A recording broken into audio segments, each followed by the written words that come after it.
Assalamualaikum warahmatullahi wabarakatuh. Selamat datang di IJ Nauman Channel. Jangan lupa subscribe, like, dan kasih komentar. Dan silakan juga ikuti video-video saya yang lain.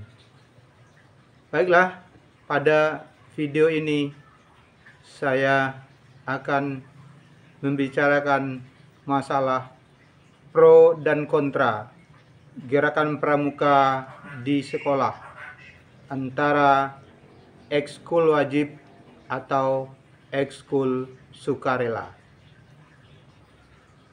Para pencinta pendidikan yang saya hormati, kurikulum Merdeka sudah dinyatakan berlaku secara resmi pada jenjang pendidikan dasar dan menengah, yaitu dengan diterbitkannya Permendikbudristek nomor 12 tahun 2024 yang ditetapkan tanggal 25 Mei 2024.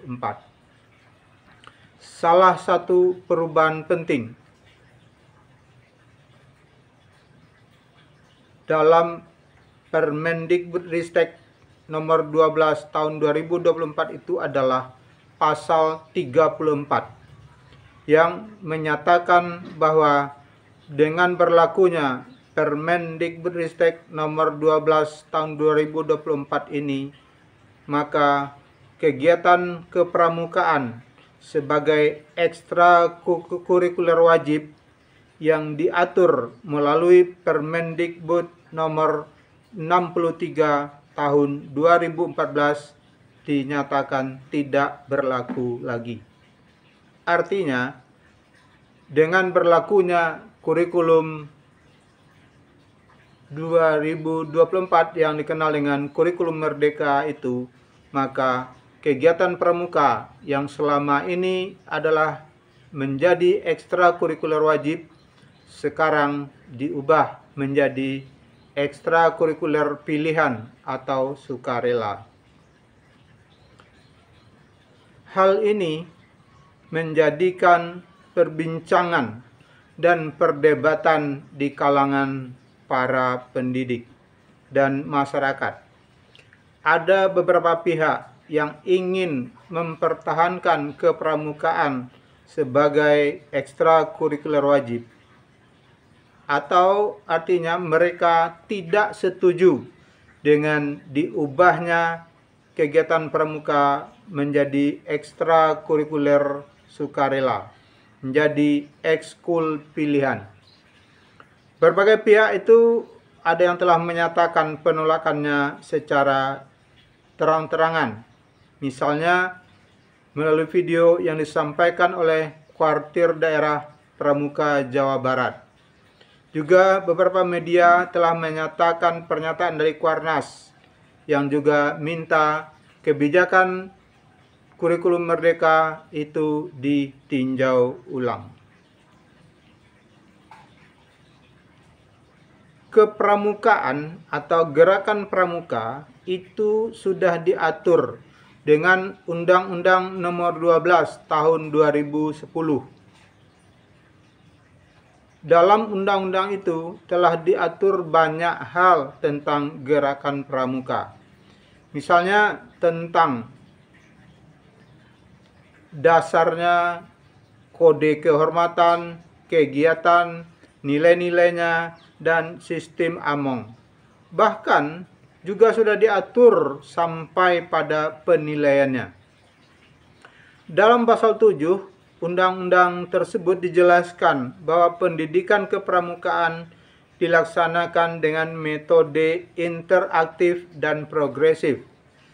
Metode interaktif dan progresif itu ditandai antara lain dengan belajarnya sambil melakukan, learning by doing.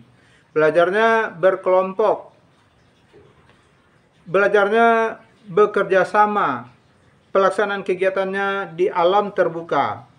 Ada pemberian tanda kecakapan, baik itu tanda kecakapan umum ataupun tanda kecakapan khusus. Dan pasti terpisah antara anggota putra dengan anggota putri.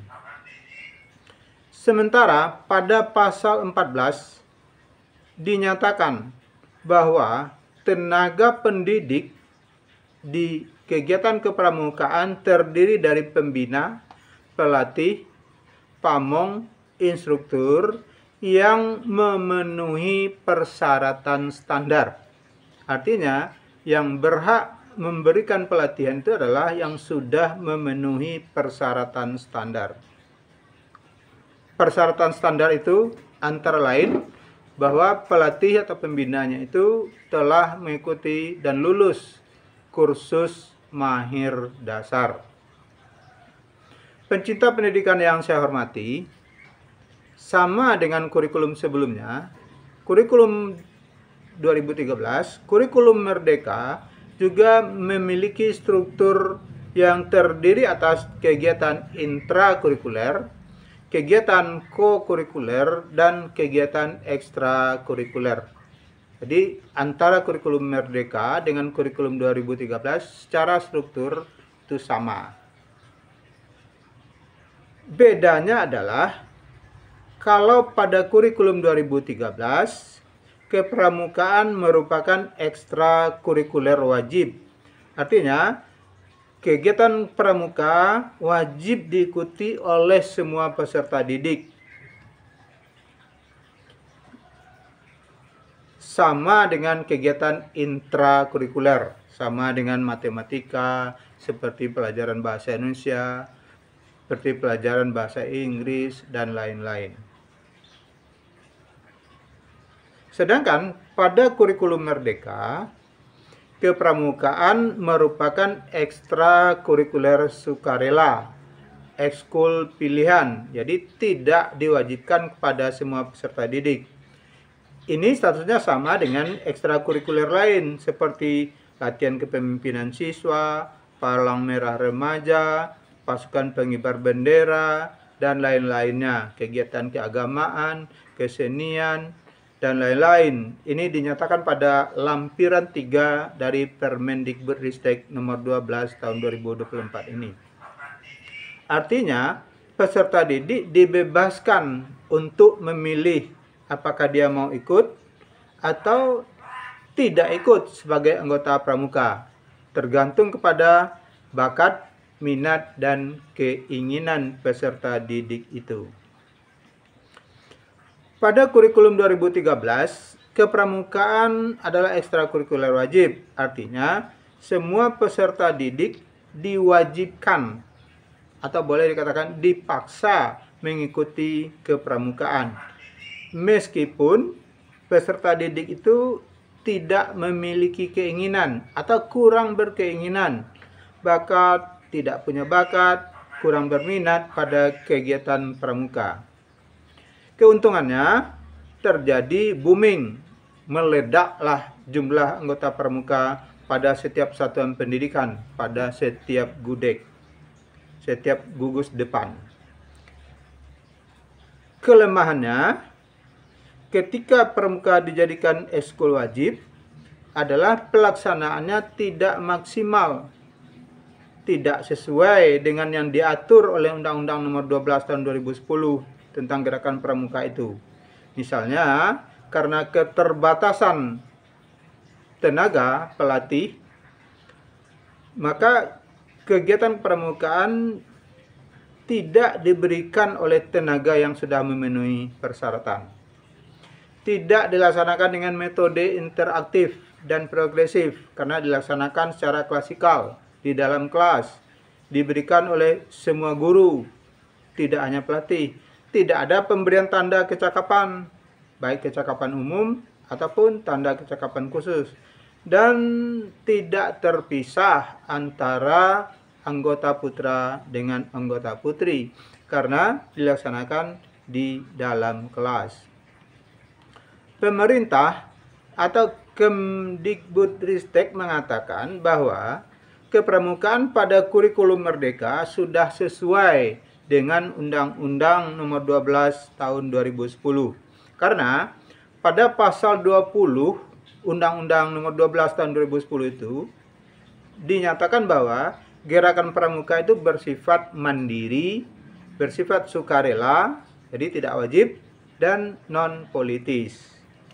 Artinya, kegiatan kepramukaan itu tidak merupakan kegiatan wajib. Malah pada pasal 13 itu dinyatakan bahwa kegiatan kepramukaan itu merupakan hak bagi peserta didik, bagi warga negara yang berusia 7-25 tahun. Jadi bukan sebuah kewajiban. Pencinta pendidikan yang saya hormati, idealnya memang semua peserta didik itu mengikuti kepramukaan.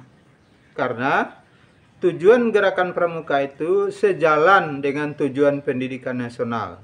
Lihatlah pasal 4 Undang-Undang Nomor 12 Tahun 2010 dan pasal 3 Undang-Undang Nomor 20 Tahun 2003 tentang Sistem Pendidikan Nasional. Tujuannya seiring dan sejalan. Hal ini sebenarnya inilah yang dicoba dilaksanakan pada kurikulum 2013 dengan mewajibkan ekskul pramuka sebagai ekskul wajib melalui Permendikbud nomor 63 tahun 2014. Ekstrakurikuler wajib pada pendidikan dasar dan menengah mulai dari SD sampai SMA.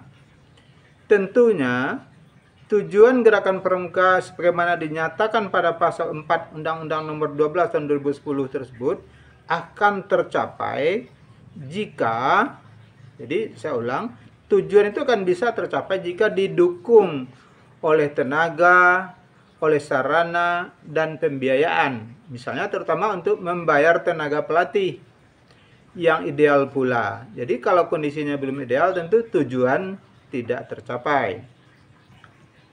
Malah, seperti pernah saya sampaikan, kegiatan pramuka dalam kondisi faktual sekarang terkesan asal jadi. Jika dukungan itu belum optimal, seperti kondisi faktual sekarang, akibatnya gerakan pramuka dilaksanakan asal-asalan. Ini sudah pernah saya bahas pada video saya sebelumnya. Tidak sesuai dengan amanat Undang-Undang Nomor 12 Tahun 2010. Malah, saya melihat pelaksanaannya yang asal jadi ini bisa merusak citra gerakan pramuka. Pencinta pendidikan yang saya hormati, terlepas dari pro dan kontra, saya setuju gerakan pramuka dijadikan ekstrakurikuler wajib di sekolah dan madrasah apabila dukungan untuk itu sudah mencukupi. Misalnya saja tentang ketersediaan dan status tenaga pelatih. Jadi yang melatih itu harus jelas. Untuk itu perlu pembicaraan teknis antara Kemenpora selaku kementerian yang diberi amanah membidangi gerakan pramuka, Kementerian Pendidikan, Kebudayaan, Riset dan Teknologi, dan Kementerian Agama. Misalnya tentang berapa beban wajib tugas pelatih, berapa standar honornya atau gajinya dan tunjangan lainnya. Dan kalau dia diberikan oleh guru mata pelajaran, apakah dia bisa dikonversi setara ekuivalen dengan jam mata pelajaran. Dan kalau pelatih pramuka itu ASN atau dia sudah memiliki sertifikat pendidik, apakah dia juga berhak menerima tunjangan sertifikasi. Dan banyak teknis lainnya yang perlu dirembukan oleh ketiga kementerian tersebut. Nah, jika dukungan itu belum memadai, seperti kondisi faktual sekarang sebagai hasil pengamatan saya lebih setuju kepramukaan menjadi ekstrakurikuler pilihan, ekstrakurikuler yang sifatnya sukarela. Dengan demikian, diharapkan pelaksanaannya sesuai dengan harkatnya, sesuai dengan ruhnya, seperti diatur dalam Undang-Undang Nomor 12 Tahun 2010. Bab dalam Undang-Undang Nomor 12 Tahun 2010 itu telah diatur banyak hal tentang gerakan pramuka. Tentu kita berharap pelaksanaannya sebagai ekstrakurikuler sesuai dengan yang diharapkan tersebut. Dan tentu kita tidak perlu khawatir sedikit peserta didik yang memilih gerakan pramuka. Dan ini tentu perlu ada kebijakan lain dari Kemdikbudristek dan Kementerian Agama untuk menjadikan gerakan pramuka sebagai ekskul pilihan yang banyak dipilih oleh peserta didik. Demikian saja yang bisa saya sampaikan. Saya ucapkan terima kasih atas kesediaannya nonton video-video saya. Salam dari saya, Indra Jaya Nauman.